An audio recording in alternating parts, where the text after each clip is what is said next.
Hey guys, Donna here. Thank you so much for joining me today. In this video, we are going to talk about writing to market.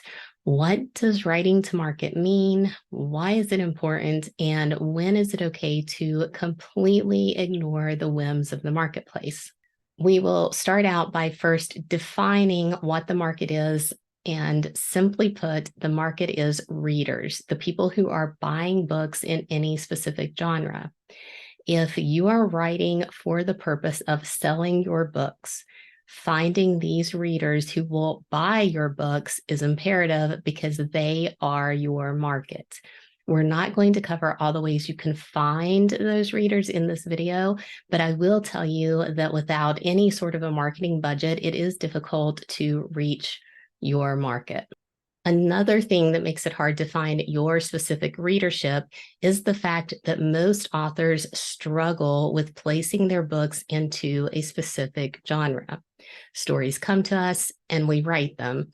Our creativity is not restrained by the man-made boxes that we are then later forced to fit our work into. But unfortunately, genre is not only necessary for bookstore or library placement, it's necessary for marketing opportunities, and genre plays a very big role in the way readers find books. Whether they're finding those books because a retailer is suggesting the book to them based on their previous reading preference, or the reader is physically shopping in a bookstore where books are largely still grouped together by genre. To help authors and readers alike within large genres, there are subgenres. For instance, in the thriller genre, you find subgenres such as psychological thrillers or paranormal thrillers.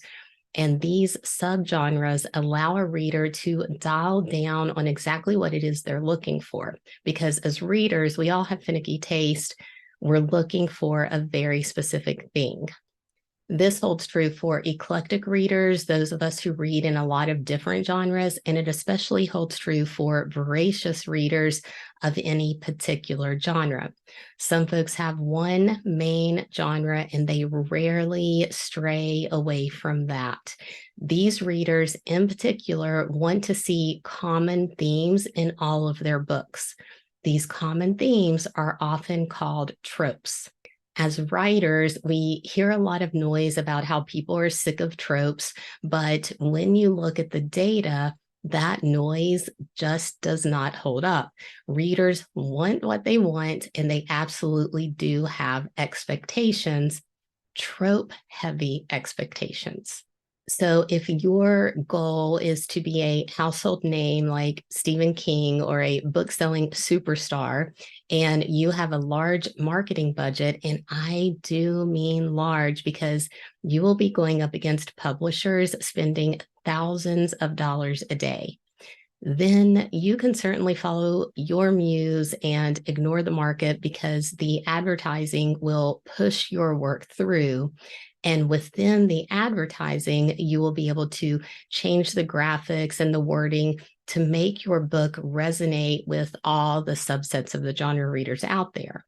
But if your goal is to be that household name or that book-selling superstar, and you do not have a massive marketing budget, you'll need to write books that are written not for you and not for your muse, but for the reader, which means studying genres, examining the tropes within those genres, reading the top-selling books in those genres, analyzing the book descriptions of those top-selling books, inspecting the covers, looking up the authors to see how their top-selling books were published and what type of marketing has been done for their books.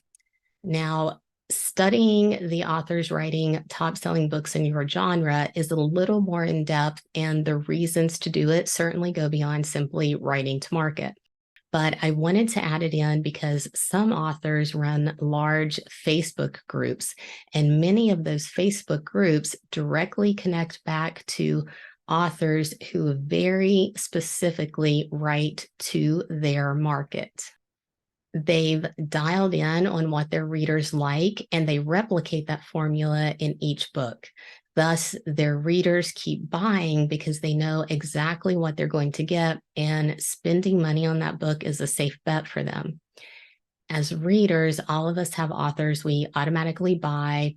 For me, Laura Than White and Tana French are two authors I know I can spend money on because it's unlikely that I'll be disappointed.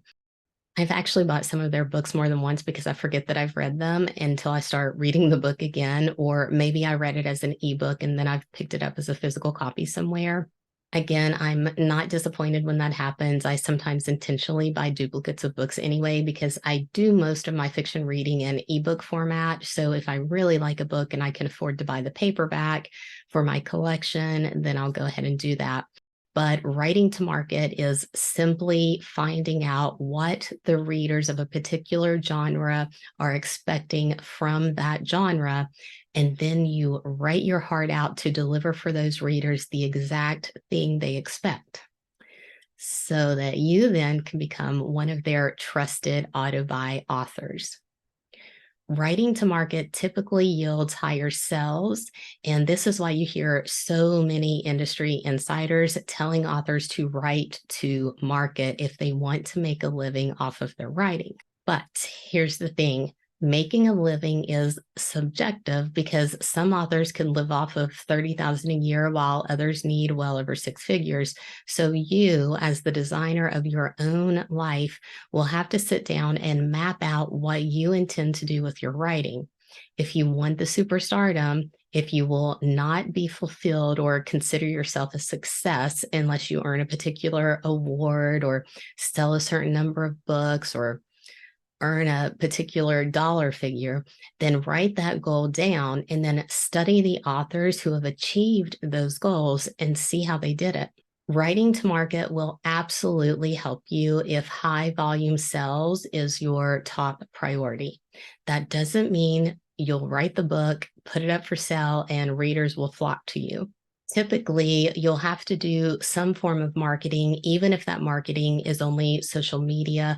Some of you have really strong social games and you like doing videos and TikTok and all of that sort of thing. So play to your strength if you have it. Some authors have found wild success doing TikTok videos and all of that. So if you are one of them, do that. But if you are like me and being social is the last thing you ever think about, then don't suddenly start trying to run a Facebook group. You can reach your goals without doing those things, and forcing something that is not natural, it will burn you out and your efforts probably won't yield much fruit. We all have at least one strength, though, so find out what yours is and base your marketing plan around that, because marketing is not a comparison game and everything you do comes with risk attached. So study what other people are doing, but only attempt to duplicate what resonates with you and never copy what someone else is doing. Simply use their format as a template and then let your creativity run wild as you craft your career your own way. For example, despite the very solid advice to do otherwise, I do not write to market. I do not have different pen names for every genre that I write in, and I do not have a large marketing budget. Yes, it's a bit like pushing a boulder uphill when it comes to finding my readers, but I'm not capable of writing on command. Either the muse is with me or she isn't. When she is, I write what she tells me to. And when she's not there, I don't write, because if I do, it's all rubbish and I just end up trashing it anyway. I also know better than to try to convince my muse that we should be writing a different story. It never works out. I just finished a fantasy book that I thought was going to be a cute little twist on Christmas, but nope.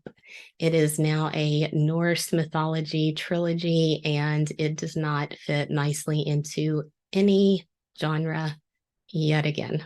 When I put up the pre-order, I really struggled to pick genres that fit. The book isn't epic fantasy, but it also reads too slow to be urban fantasy. It does also have shapeshifters and romance, but as a reader of the fantasy romance genre, I'm not so sure those die-hard trope-heavy fans of those genres will be into a book with such a slow kind of start. So, yeah, I'm really nervous about trying to market this trilogy because I basically need readers to get their hands on it, and then their feedback will tell me what this book is, because I honestly have no idea. It sounds silly to say that you have no idea what you wrote, but outside of my four thriller specific books, I just kind of wrote stories and did my best to place them in a genre. But reader feedback is how I figured out that my talent is writing twisty plots in the thriller genre. People love my plots and they love the thriller elements of my books, even when I don't market those books as thrillers. So listen to the people who do read your books, as long as their feedback is helpful and not out of left field, because you're going to get weird reviews and people who probably just enjoy being critical.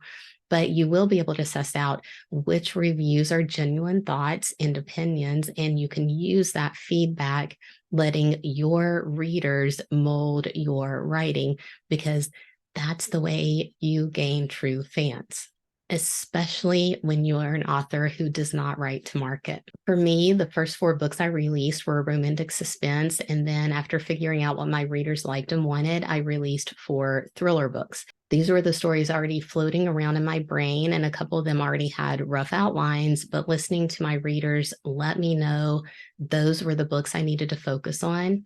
About 50% of the people who liked the romantic suspense books went on to pick up my thriller books, and about 25% of the people who found my thriller books first went back and read the romantic suspense. Through these readers, I now have a growing list of people who've messaged me asking to be put on my signed paperback list so that they don't have to wait for the second print run, because a couple of times I've sold out of the books I ordered to keep here for me to sign and sell directly to readers.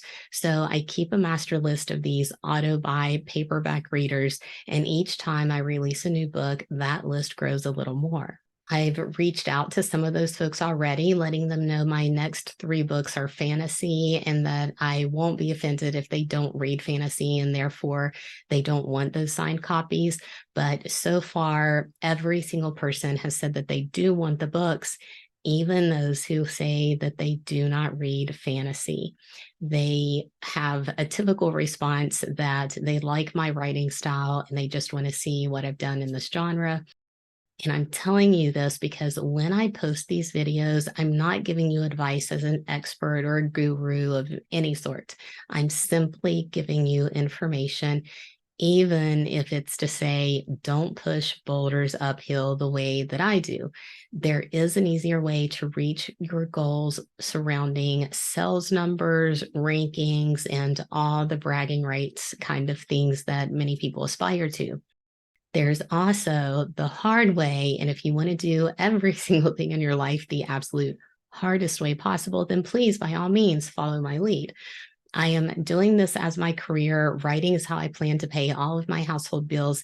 And I do spend a great deal of time on this career path because I take it very, very seriously, but not at the expense of my muse, because I'm just simply not wired that way. And I am not alone in that. Many authors have the same struggles I do, and yet they've managed to lower their shoulder and keep pushing, even in the absence of a large marketing budget. So if you want to write to market, do it. If you don't, don't. And guess what? It doesn't have to be either or. You can do both. In the future, I will be putting out thriller books because that's where my strengths are. And I have so many dark and disturbing stories in my head. But when the muse tells me I'm writing a book about elves who are Odin's chosen enforcers of Midgard, I'm also going to do that too. My ever-growing list of true fans are okay with it. And as long as I keep them happy, I'm good. Keeping them happy doesn't mean every book I write is going to be their absolute favorite book ever, but no author achieves that goal because art is subjective and your book is a work of art. It is going to speak to everyone differently, even if what you are doing is writing to the market. So we now know what it means to write to market. We know why writing to market is important. And we also know that not writing to market is okay. You're not going to fail if you write the story you want, and you might have to work harder at marketing, but having to work harder doesn't mean you're wrong, the same way that writing to market doesn't mean your book is going to be a big hit. This is your life, your career, and you absolutely have the authority and the right to do this thing your way. So just write the book, publish it, then listen to your readers. They are your market. And I'm just an author who's really darn lucky that my muse likes murder and mayhem as much as my readers do. What is floating around inside your mind? Drop me a line to let me know what you're working on. And if it includes vampires, I am probably already one of your true fans. My email is leedawnabooks@gmail.com and my website is leedawnabooks.com. If today's video was helpful to you at all, please give this video a thumbs up so I know what type of content my YouTube market likes. If you haven't subscribed already and you want to hear what other random thoughts I have about writing and the author career path, hit that subscribe button now. I don't post a lot of videos, but I do have a growing list of suggestions, so maybe I'll be less sporadic about this in the future. But until then, you can send your suggestions and questions, and I will be seeing you sometime in the future. Take care.